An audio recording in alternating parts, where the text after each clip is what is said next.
some clarity, which was the first step in your blueprint. You will also have a list of the things that you need to do to go closer to your target. And this list could be very long.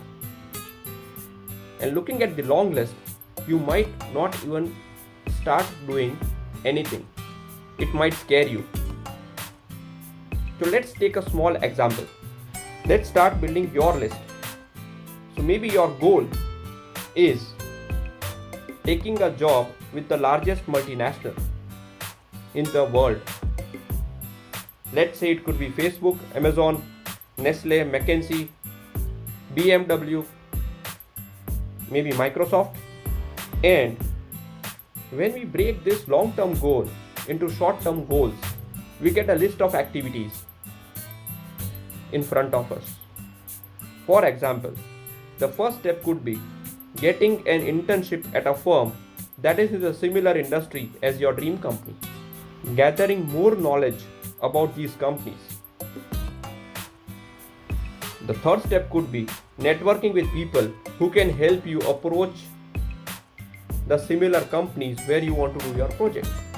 Now, we further break down these goals, further come closer, then the first step could be to identify your dream company, to identify such relevant companies around you, to identify the relevant people with whom to network, and then to identify a means to reach out to these people.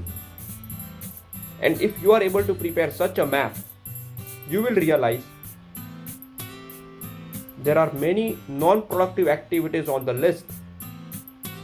Rather, there are many activities on the list which need not be done immediately, and you can easily prioritize what should be done now. Do not multitask.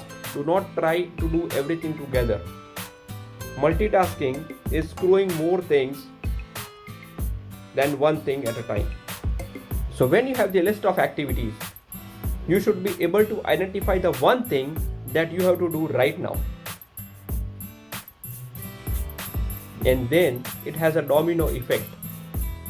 So if you start doing the small things, sequentially, the bigger things will become simpler. It will add force and help you to achieve the bigger things more easily.